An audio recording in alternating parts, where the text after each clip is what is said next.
All I want to do now is drive around the Midwest with you eating burgers. Can we make that happen? Let's do it. We'll go camping. Can I call you Dad? Like, let's just. What are we doing, Dad?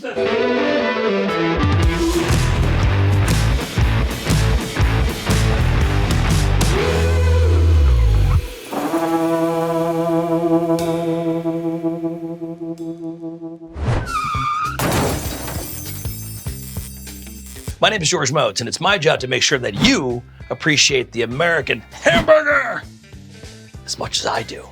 Good luck. When I think of fast food burger, sometimes I think, meh, so what? But think about it. Those burgers have to come from somewhere. They have to have historical roots in something. Every fast food burger came from some small town burger. Follow me here for a sec. Close your eyes. Think of a square patty. What do you see? You see a girl with pigtails? Named Wendy? Nope, that's the easy answer. But today we're gonna go much deeper.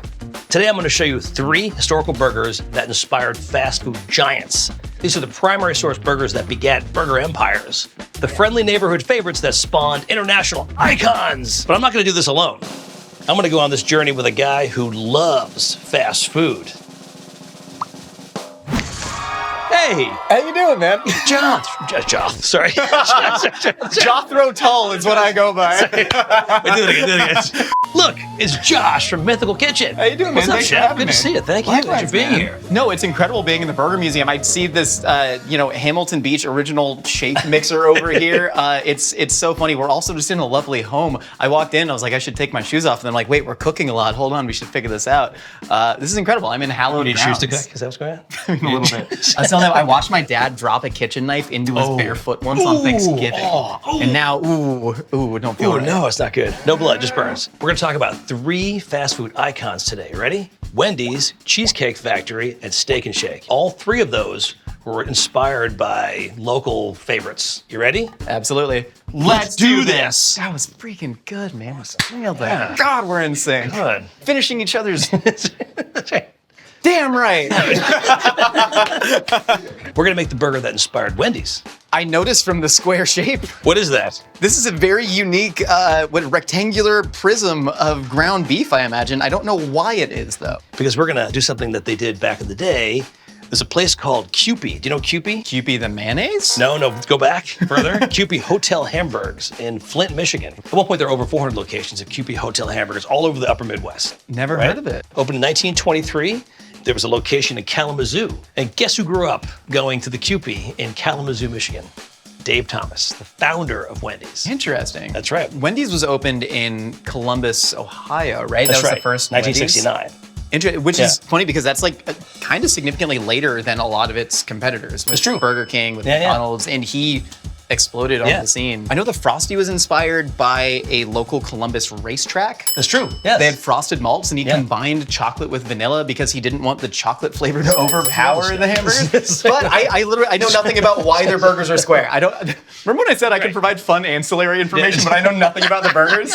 George, this is it. We have some theories about why they had square patties, right? I'm flummoxed. It was for space on the griddle. In other words, you'd use every inch of the griddle when you had a square patty. Interesting. Right? So we have not done this before, so we're gonna give it a shot. This is for cutting cake. You've seen this before, right? This is like a garrote. Like this is what you. Right. Yeah. It's gonna work. Come on. No, slicing. Yeah. Slicing it. Oh, it's not working. That didn't work. Do you need me to stabilize? No, it's not gonna work. Hey, I'm gonna try a knife. So what they would do, they have these extrusion machines at Kewpie that just the loaf goes through and slices. Oh my God. Oh, solid. That's exactly what it would look like if you were making a burger at Kewpie, right? Wait, so how did Wendy's get to square burgers? He later on said he wanted the beef to stick out over the side of the bun. It looked like it was more beef. Oh, interesting. But the reality is that it was the burger he grew up on. It's his hometown burger. That's gorgeous, dude. This actually looks totally accurate. It's huge. Awesome. So we're gonna go ahead and onto the flat top. We gotta watch this. See this? You can do that. Oh, you can't do that with a round patty.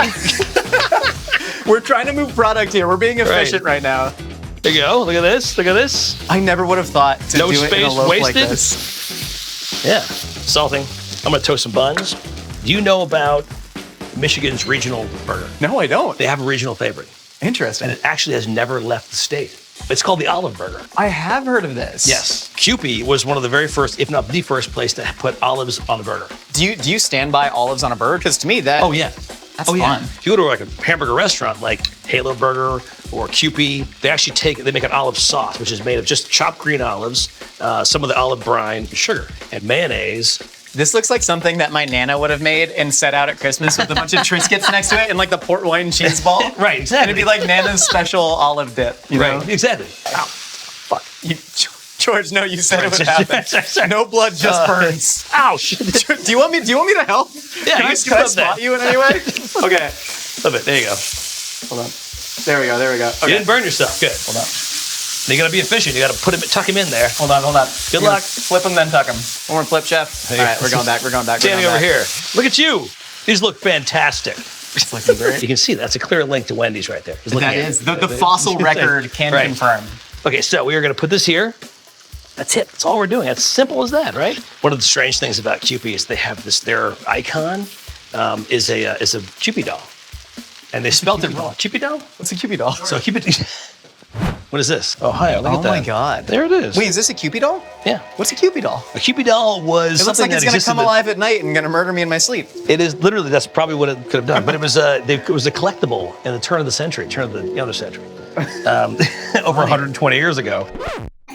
Hamburg pickle on top makes your heart go flippity flop. A slogan that everybody can remember and love. That's right. You know how you look at foods and you can immediately tell what they're going to be in your mouth and it makes you so happy? The combination of olives, mayonnaise, and beef fat is making me so excited right now.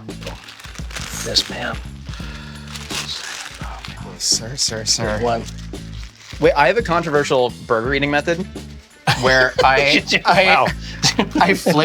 will let it rest with the gravity reversing. Oh, look how square that is. Look at So that. square. Gravity reversing. Why? Because the juices they're falling into the bottom bun right now, and if you just hold it here for a couple seconds, George, the juices reverse the flow. That's some serious Burger physics right here. It's like, see, I just think. Why are they I'm laughing? hungry. I'm serious. We doing this? Oh, cheers. Yeah, here we Oh go. my God, sir. This is the burger that inspired Wendy's. That's fucked up, right? That's fucked up. That's incredible. Yeah. The olives, they're giving you the same salt and brine as a pickle. Yeah. But there's like just this extra like mustardy punch and depth in there. Oh. I'm just stuffing it down. It's so hot. So hot. There's only a handful of the restaurant that inspired Wendy's left on the planet. It's an endangered species, and you are nursing it back to health like a baby bird. Exactly, like a baby bird. I don't know where that was going. I was like, this makes sense in my head. I'm just happy to be eating, man. Two more. Me? Yeah, you. All right. Yeah. Burger number 2. Ready? Hi. Burger number 2. Hi. Good to see you again. Good to see you again. Welcome back. Burger number 2. Cheesecake Factory. Would you believe, ready for this one, that there's a burger on that menu that is perfect? I would not. Yeah. You couldn't find it because it's buried as a needle in a haystack, George. It's not. I'm distracted by the orange chicken. It's actually not orange chicken, right? The orange. In the appetizer section of the menu, there's a very special thing called roadside sliders. You ever see that? Never. So here we go. Is it really a slider? These guys know what they're doing. They do. And there's a reason why. You ready for this one? It's because the guy who started Cheesecake Factory, a guy named David Overton, grew up in a suburb of Detroit called Farmington. In Farmington, there was a place called Green's Hamburgers, and they sold sliders. He would actually take his paper route money and go down to Green's and spend it on sliders. You wouldn't think of Cheesecake Factory as a preservationist, the hamburger preservationist, right? No, I think of them as double Snickers chocolate tore upside down cheesecake. Right. So David Overton, who's the CEO, he said every single Cheesecake Factory they open in the world has to use fresh ground beef, onions, and make these little sliders. And he wanted to make sure that it was the exact same burger that he ate as a child. So if you eat those burgers, you're actually eating a very important piece of his history, and in a way, our hamburger history, our heritage, which is very important. That's such an emotional story for I cheesecake. know. For a place that you go and you get something called a cheesecake teeny, you know? Right. It's odd, right? So we're gonna make that here. It's like his rosebud, you know? Right. Yeah. A slider technically is not a mini burger. It's unto itself its own thing. Okay, a slider is beef pressed on a flat top with onions and served on a small roll potentially served with cheese and a pickle on the side. May I ask, who is creating these definitions? What is the governing body? And the answer can be you, George. I believe you. You are the authority. You're looking at them. I'm nothing more than a steward to history. My job is to make sure that I'm getting it right and everyone else knows that. So Yeah. we're gonna start with a very small bowl. This is actually not even an ounce and a half of beef right here, right? Just salt, that's it, right? Okay, this is what they would do at Greens. I use my spatula. They just do this. They just kind of do this. They kind of get it flat. Because all they're trying to do is make the burger fit the bun. So you've explained what a slider is, but why is it important to hamburger history? Very simply because this burger goes back before any other burger. The slider predates just about every single burger you've ever you could dream of out there. What about the ancient Roman burger? That's tomorrow's episode. Flipping. Oh, beautiful. Simple as that, right? If you go to Greens and you ask for a burger and you look at the griddle, you'll see they do exactly this. They set it up. This is called letting it ride. Well, I call it letting it ride. Letting it ride, right? And what's happening is you've got this beef steam coming up over there, right? And it's you've got the rendered beef fat with the rendered onions is now steaming and going up into the bun and softening the bun. Just watch this. See this, ready? This is get down in there, right? This is called the pinch and pull. Ready? You pinch, pull. All right, look at that. Wait, tell me about the cheese on the bottom. That's a unique feature. Right, I don't know. I would normally put the cheese on the top. I mean, when I make burgers in my restaurant, they're pretty similar. I use a lot more onions and it's a larger patty, a bigger bun. But I put the cheese on top so you actually can't peel the top off. I realize I kind of like it this way better. You can take the top off. Never stop learning. And you can put stuff on there, like condiments. I've just learned from myself. There you go.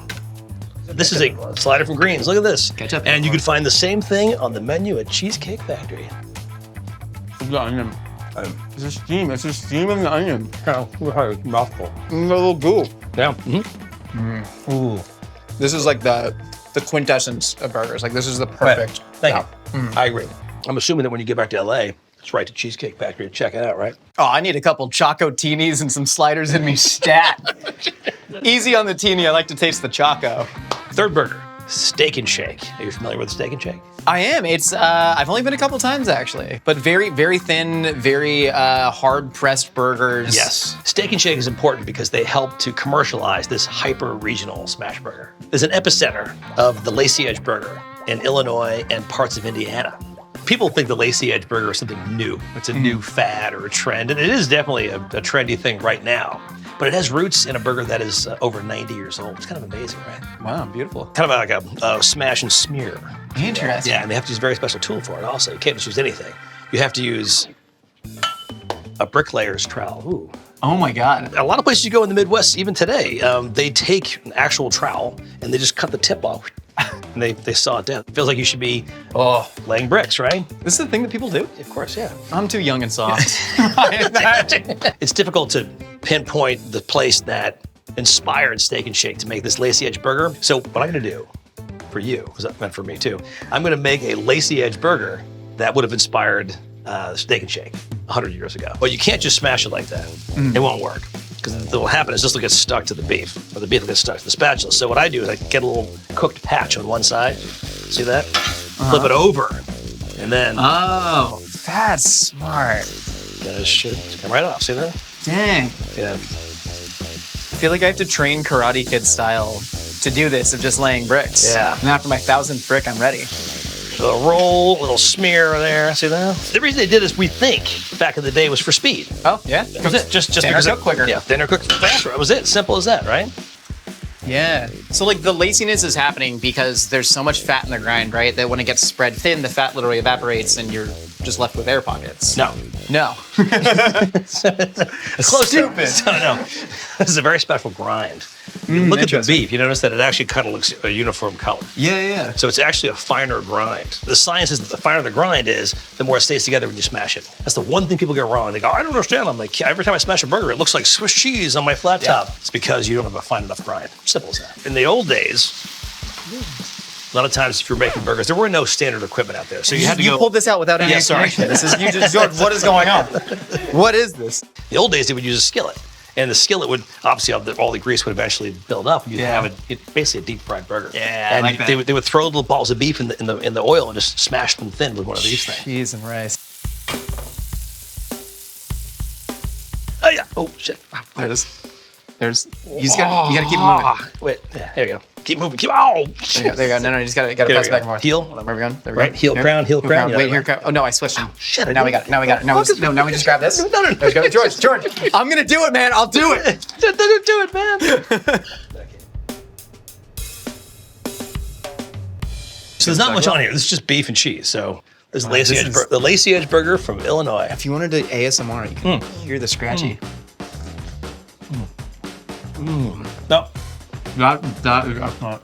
Yeah. You get the best of both worlds here. You get to the center, it's a little bit thicker, almost like that McDonald's In-N-Out 8-pound patty, but then like the crispy edges are so fun. Yeah, so fun. Oh, Go fun.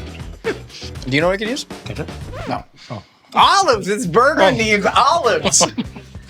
I'm gonna go to In-N-Out with my own olives now. Good. Really creep them out. Now, when you eat a Lacy Edge Burger, you'll know where they came from. Right? I love You that. understand. You appreciate the regionality of this burger. All I want to do now is drive around the Midwest with you eating burgers. Can we make that happen? Let's do it. We'll go camping. Can I call you Dad? Like, let's just. What are we doing, Dad? Let's do it, man. I'll give you classic rock trivia. Who was the first guitarist in Jethro Tull? Tony Iommi. Really? Yeah. I know it. Yeah. Thanks. There you go. Dad. You and I have something in common. We've both been stuffing our faces with hamburgers. That's right. There you go. Hour. We both have cookbooks. We sure do. I know those guys. This is us, man. How much fun was that? It was so much fun. Honestly, this dish right here is our animal style mac and cheese. Oh, yeah. You know, you preserve the history of regional burgers throughout America. I put Thousand Island on macaroni. We are one and the same. Oh, there you go. We are one and the same. Please buy it. I need money, please. Can I take a nap on your couch? Oh, yeah. Okay. I'm a little sweaty. Is that okay? That's okay.